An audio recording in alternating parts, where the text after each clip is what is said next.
नमस्ते विद्यार्थी मित्रांनो, वर्ग 7वा स्कॉलरशिप विषय गणित यामधील एक्झरसाइज 30.2 मधील क्वेश्चन्स आपण या व्हिडिओमध्ये बघणार आहोत. यामधील प्रश्न समजण्यासाठी तुम्हाला याच्या पुढचं जे प्रकरण आहे आयडेंटिटी त्याच्यामधले सर्व फॉर्म्युले पाठ असणं आवश्यक आहे. Question 1, m plus 1 upon m bracket square minus m minus 1 upon m bracket square is equals to what. आता इथं हे जे फॉर्म्युले होते a प्लस बी आणि a plus B bracket square आणि हा जो दुसरा a minus B bracket square या दोन फॉर्म्युलाचा वापर करून आपल्याला सोडवायचं आहे.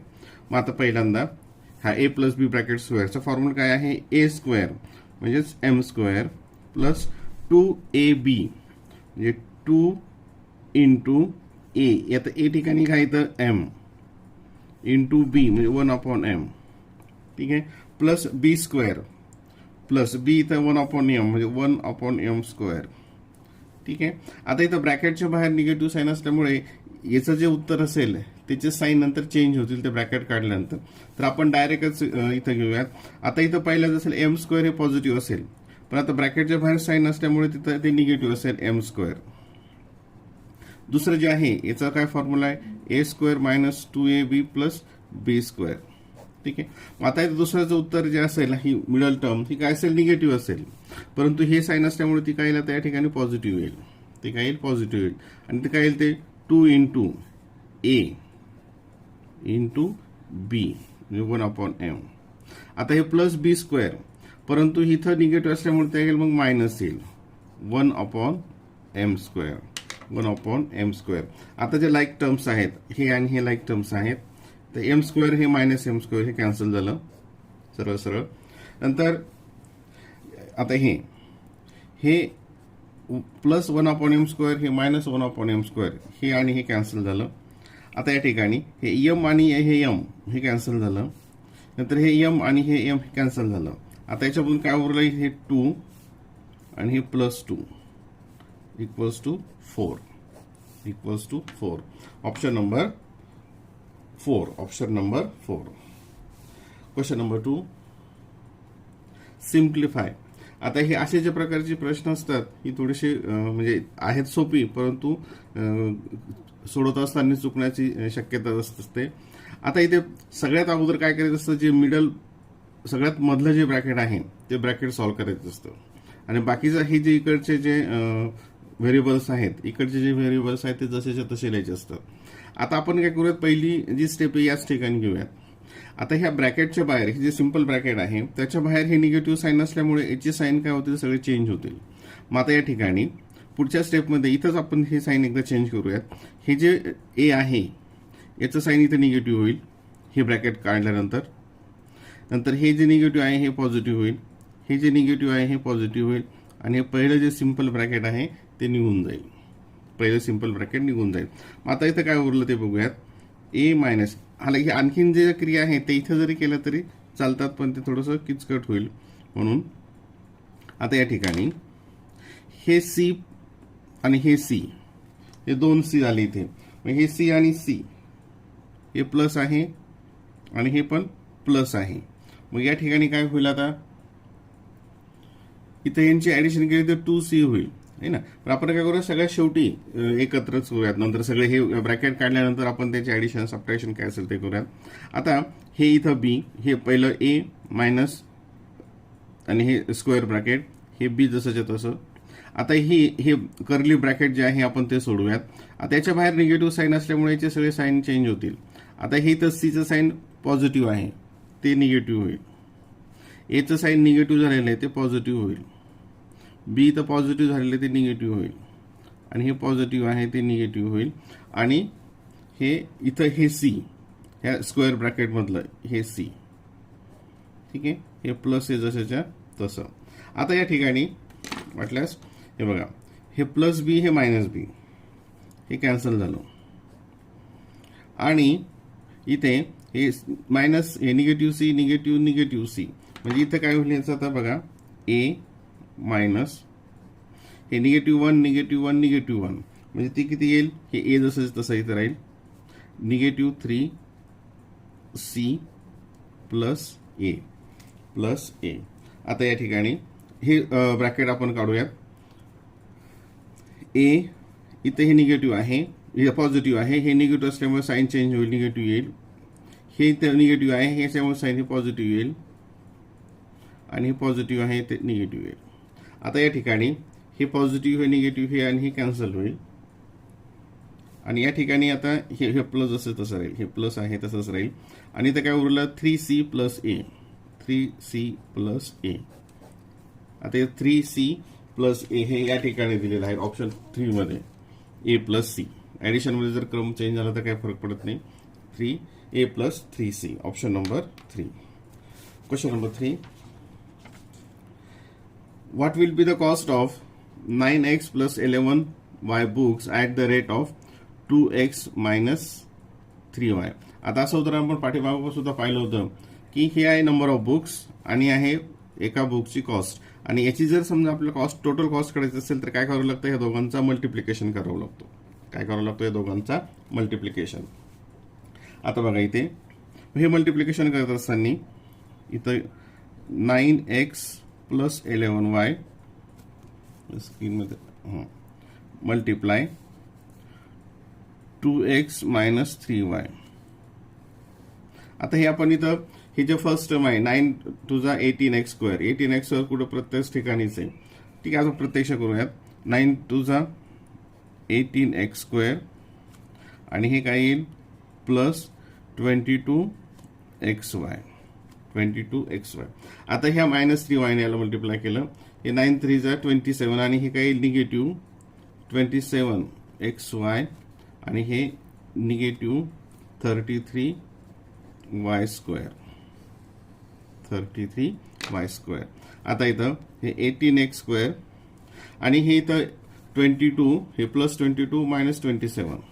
मोठ्या संख्येतून लहान संख्या वजा केली म्हणजे किती येईल ते 5 आणि साईन कशाचं येईल, हे मोठ्या संख्येचं 27चं xy minus 33y square. 18x minus 5x minus 33y square, option number 1. Question number 4.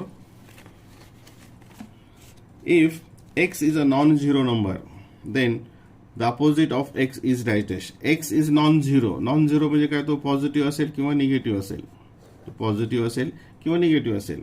मग त्याचा अपोजिट काय असेल, पॉझिटिव्ह असेल तर निगेटिव्ह असेल, निगेटिव्ह असेल तर पॉझिटिव्ह असेल. म्हणजे दोन्हीपैकी कोणतं पण असू शकतं. पॉझिटिव्ह नुसतं पॉझिटिव्ह असू शकेल का, नाही. निगेटिव्ह फक्त निगेटिव्ह असेल का, नाही. कोणता पण असू शकतो. पॉझिटिव्ह और निगेटिव्ह, पॉझिटिव्ह असेल किंवा निगेटिव्ह असेल. Option number 3, option number 3. Question number 5.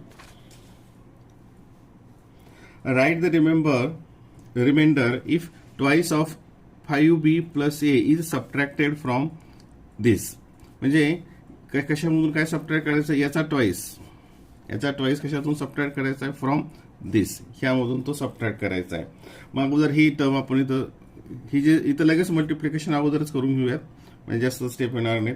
या 3 ने ह्या ब्रॅकेटला मल्टिप्लाय केलं, बघा 3a प्लस 3 5 15 प्लस 15b.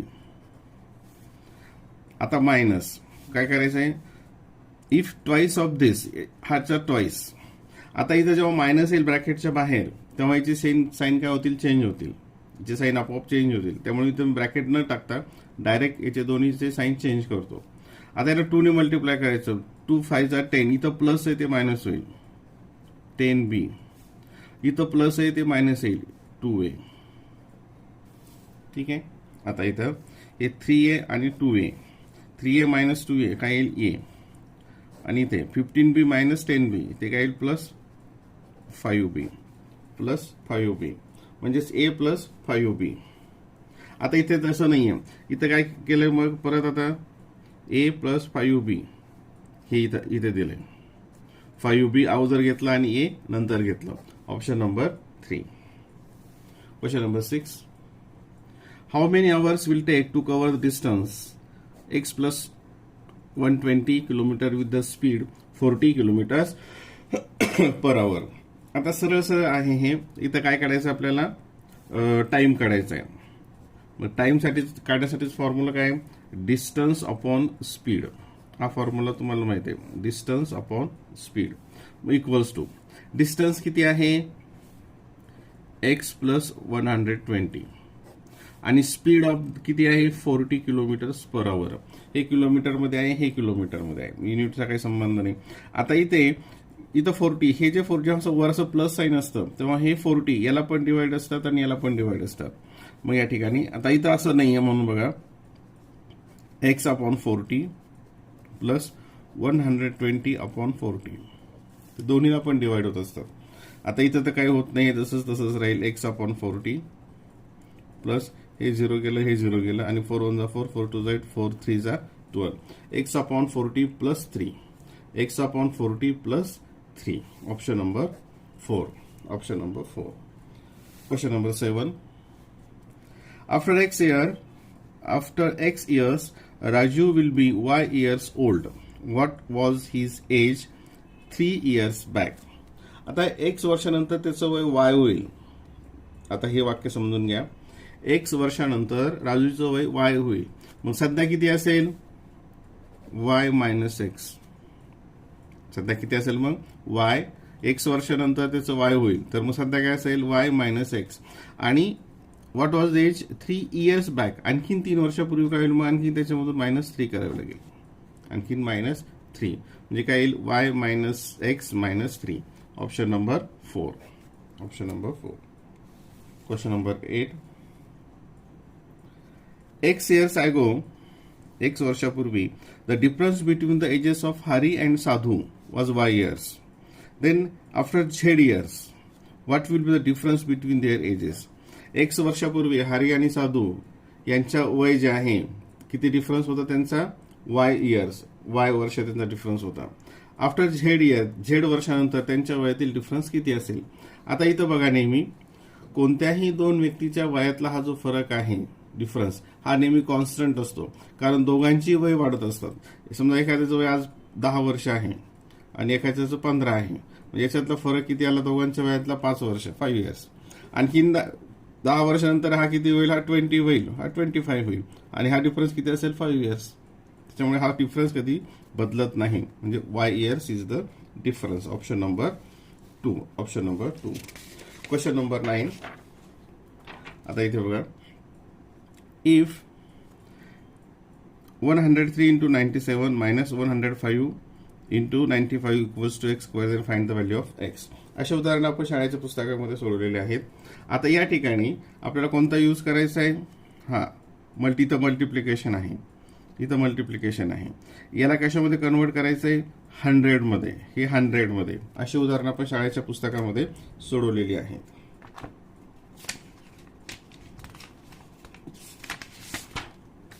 इथं खाली इथं घेऊयात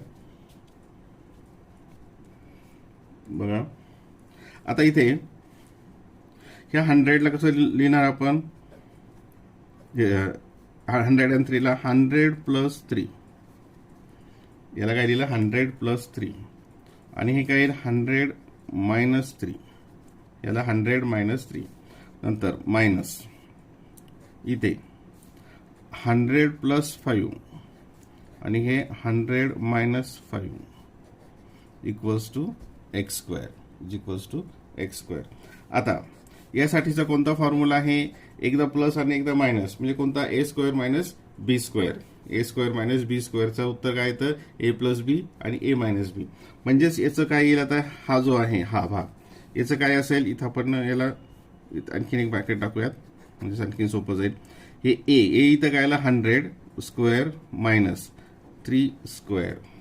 आणि इकडं काय येईल? हे मायनस जसंच तसं 100 स्क्वेअर मायनस 5 स्क्वेअर. ठीक आहे. आता 100चा स्क्वेअर किंवा आपण एकदा सॉल्व्ह करूयात. हे जसंच तसं झालं. 100 स्क्वेअर मायनस 3 स्क्वेअर, हे मायनस. आता हे प्लसचं काय होईल? मायनस 100 स्क्वेअर आणि हे मायनसचं होईल प्लस 5 स्क्वेअर.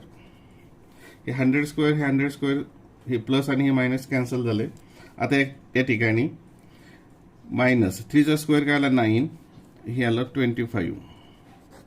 इथे आलं 25. आता इथं समोर किती आहे? X square. याचं उत्तर किती येतं? इथे 16 इक्वल्स टू एक्स स्क्वेअर. म्हणजे एक्स किती आला? Taking the square root of both side 4.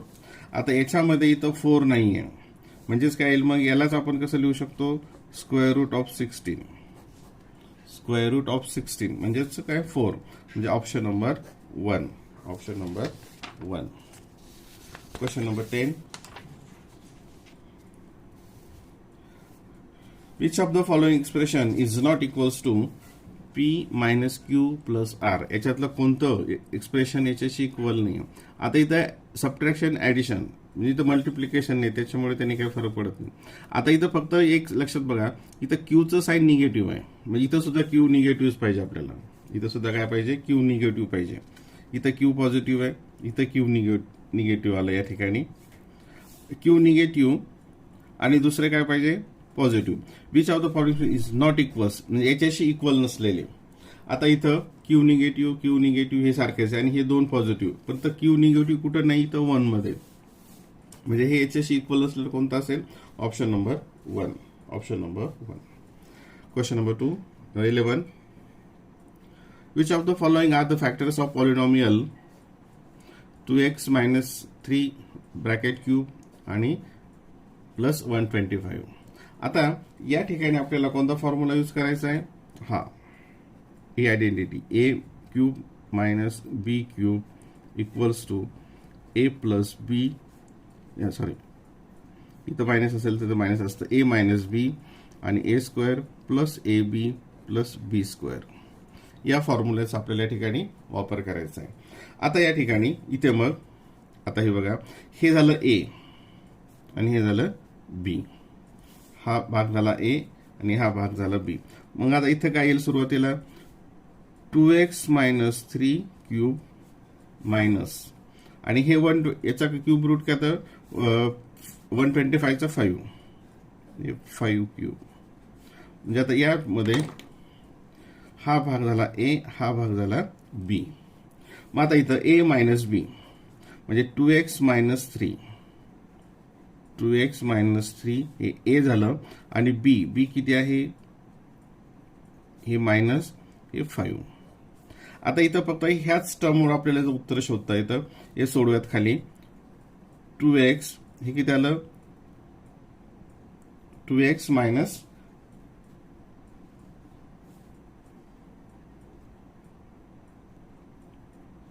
एक मिनिट, सॉरी इथं हे प्लसचं साईन आहे, म्हणजे हे इथं आपलं प्लसचं लागेल, हे इथं प्लस असेल आणि हे इथं मायनस असेल.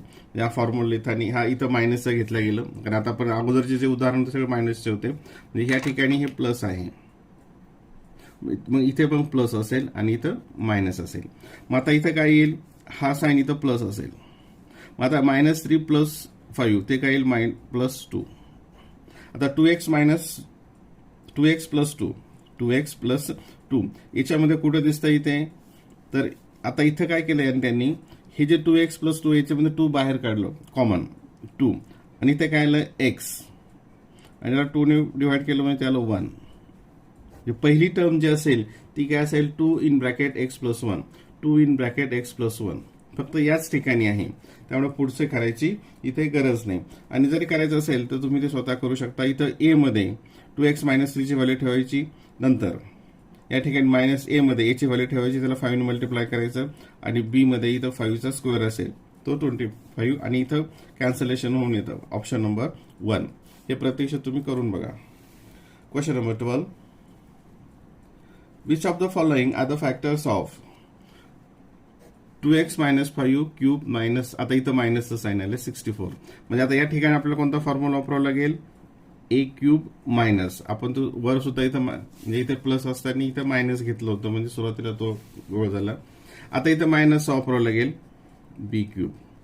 यासाठीच फॉर्म्युला आहे ए मायनस बी आणि A square plus A B plus B square, A B plus B square. आता इथे हा 2x मायनस 5 क्यूब मायनस, इथं आता याचा क्यूब रूट काय येतो 4 क्यूब. म्हणजे आता हा भाग झाला ए आणि हा भाग झाला बी, ए आणि बी. मग पहिल्यांदा हा ब्रॅकेट ए मायनस बी म्हणजेच काय येईल इथे 2x मायनस 5 आणि हे किती आहेत 4, किती येते 4, म्हणजे इथे येईल ते -4. म्हणजे हा जो पहिला ब्रॅकेट असेल, अगोदर पहिला ब्रॅकेट आपण सॉल्व्ह करून घेऊयात. 2x मायनस हे 9 मायनस 4 मायनस 5 याचं उत्तर किती 9. आता 2x मायनस 9 कुठं आहे? 2x मायनस 9 इथे आहे आणि इथे प्लस 9 आहे. इथं काय आहे? प्लस 9. म्हणजे हे उत्तर फक्त ह्याच टर्म मध्ये आहे, दुसरीकडे ते कुठेही नाही. म्हणजे याचं उत्तर काय असेल? पहिली जे टर्म असेल, म्हणजे पहिलं जे ब्रॅकेट असेल, पहिला फॅक्टर्स आपण त्याला म्हणूयात, तो फक्त याच्यामध्येच आहे, दुसरीकडे कुठे नाही. त्यामुळे परत आणखी हा पुढचा भागचं कॅल्क्युलेशन्स करायची गरज नाही, कारण परीक्षेमध्ये तेवढा वेळ सुद्धा नसतो. ह्या ट्रिकवरूनच समजून घ्यायचं की याचं उत्तर हे आहे, पुढचं हे करायची गरज नाही. इथं मात्र तुम्ही ते प्रत्यक्ष एकदा करून बघा, त्याचं उत्तर हेच असेल. Question number 13. Choose the correct alternatives in each of the pairs are matched correctly. आता बघा इथे हे जोड्या लावायच्यात. आपण काय करूयात? याचं मल्टिप्लिकेशन करूयात. आता याचं मल्टिप्लिकेशन करण्यासाठी कोणता फॉर्म्युला आहे मी तर लिहितो. हा मागच्या एका उदाहरणामध्ये सुद्धा आपण घेतला होता, एक्स प्लस ए आणि X plus B equals to, म्हणजे हे पहिली टर्म इथे सारखी आणि दुसरी मात्र इथं कॉन्स्टंट हे नंबर आहे. अशा वेळेस एक्स स्क्वेअर प्लस ए प्लस बी इंटू एक्स आणि इथं प्लस ए इंटू बी ह्या 3 टर्म्स त्याचं उत्तर आहे. आणि या फॉर्म्युलाचा यूज करून आपल्याला हे मल्टिप्लिकेशन करायचे किंवा मग याचे तुम्हाला फॅक्टर्स पाडायचे, जे सोपं वाटत असेल त्या पद्धतीने तुम्ही ते करू शकता. आता इथं मल्टिप्लिकेशन हे थोडं सोपं जातं. आता इथं वाय म्हणजे पहिली टर्मचा स्क्वेअर वाय स्क्वेअर, नंतर ए प्लस बी म्हणजे एची ऍडिशन, हे -12 -5 ते -17 इंटू एक्स, म्हणजे इथं काय ते वाय म्हणजे -17y आणि प्लस. आता ह्या दोघांचा गुणाकार, हे निगेटिव्ह आहे हे निगेटिव्ह आहे, मग त्यांचा गुणाकार पॉझिटिव्ह असेल आणि 12 5 60 प्लस 60. तर दुसरं हे वाय स्क्वेअर आलं. आता ह्या दोघांची ऍडिशन 20 मायनस 3 ते 17 आणि साइन मोठ्या संख्येचं म्हणजे प्लस लागेल, इथे प्लस 17 आणि हे वाय आणि ह्या दोघांचा हे पॉझिटिव्ह हे निगेटिव्ह असेल, येईल 60 23 60. नंतर इथे वाय स्क्वेअर हे आलं. आता ह्या दोघांची ऍडिशन हे ए प्लस बी, -20 प्लस 3 ते -70 वाय आणि हे निगेटिव्ह आणि हे पॉझिटिव्ह, त्याचं मल्टिप्लिकेशन येतं -23 60. नंतर शेवटचं इथे आता इथे पॉझिटिव्हचं सगळं म्हणजे वाय स्क्वेअर हे 12 प्लस 5 हे प्लस 17 वाय आणि यांचा प्रोडक्ट सुद्धा पॉझिटिव्ह असेल, तो आला 60. मग आता इथे हे आपल्याला फक्त आता काय करायचं, इथे ते इक्वल हे वाय स्क्वेअर -17y -60 हे मायनस मायनस कुठे आलं हे सी मध्ये, म्हणजे याचं काय येईल जोडीदार सी. हे -17y आणि प्लस ए म्हणजे हा आला इथं ए मध्ये, म्हणजे याचं उत्तर ए. हे प्लस आणि हे मायनस प्लस 17y -20 म्हणजे हे आलं त्याचं बी आणि हे प्लस प्लस म्हणजे हे आलं त्याचं डी. म्हणजे उत्तर काय असेल CABD. CABD सी म्हणजे एचं सी, बीचं ए, सी बी आणि D, CABD. Option number 2. Question number 14. Which of the following are the factors of 81n raised to 4 minus 625? आता या ठिकाणी आपल्याला अगोदर हे जे आहे, ही जी टर्म आहे याला इथं हे हा 4th रूट आहे, हा पण कशाचा आहे, हा 4th रूट आहे. याला आपण बघूयात. आता याला आपण अगोदर स्क्वेअर मध्ये घेऊयात. आता हे 81 हा कशाचा स्क्वेअर आहे 9चा, हे थोडंसं नीट समजून घ्या. आणि याचा n स्क्वेअर आणि याचा स्क्वेअर बघा. आता हे जे ब्रॅकेट आहे याचा स्क्वेअर किती येईल, 9चा स्क्वेअर 81 आणि n स्क्वेअरचा स्क्वेअर हे 2 × 2 येतं 4, म्हणजे इथं हे आलं मायनस. आता हा कशाचा स्क्वेअर आहे बघा, 25 स्क्वेअर काय आलं हे इथं 25चा स्क्वेअर 625. आता इथं हे आलं ए स्क्वेअर मायनस बी स्क्वेअर. हे नीट एकदा समजून घ्या. म्हणजे ए प्लस बी आणि ए मायनस बी. आता सरळ आहे. म्हणजे या ठिकाणी हा जो असेल हे आहे ए, हे आहे बी. मग याचं उत्तर काय येईल? एकदा त्याचे ऍडिशन होईल आणि एकदा सबट्रॅक्शन होईल. मग एकदा ऍडिशन घेऊयात. हे जे ब्रॅकेटमध्ये असेल ते 9n स्क्वेअर प्लस 25 आणि 9n स्क्वेअर मायनस 25. आता या ठिकाणी असं उत्तर इथं कुठे आहे? काय 9n स्क्वेअर प्लस, इथं प्लस आहे, इथं प्लस आहे, दोन्हीकडे प्लस आहे. आपल्याकडे काय पाहिजे? इथं मायनस पाहिजे. इथं आणखीन हे दुसरं वेगळंच दिलंय. आता ह्याच्यामध्ये तर काही करता येत नाही. आता याच्याकडे बघूयात. आता याला आपण आणखीन कसं लिहू शकतो? हा फक्त याला तसंच ठेवूयात. याला कसं लिहू शकतो? हे 9n स्क्वेअर, याला आपण 3n ब्रॅकेट स्क्वेअर आणि मायनस हे 5 ब्रॅकेट स्क्वेअर. म्हणजे आता हे परत कशाच्या फॉर्मॅट झालं?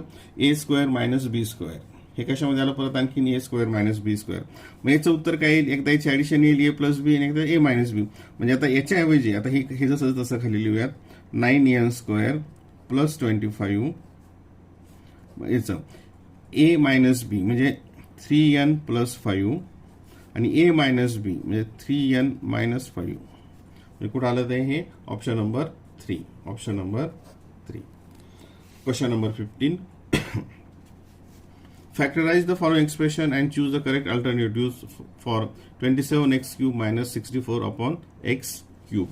आता या ठिकाणी परत आणखीन हा ए क्यूब मायनस बी क्यूब याच फॉर्म्युल्याचा यूज करायचा आहे.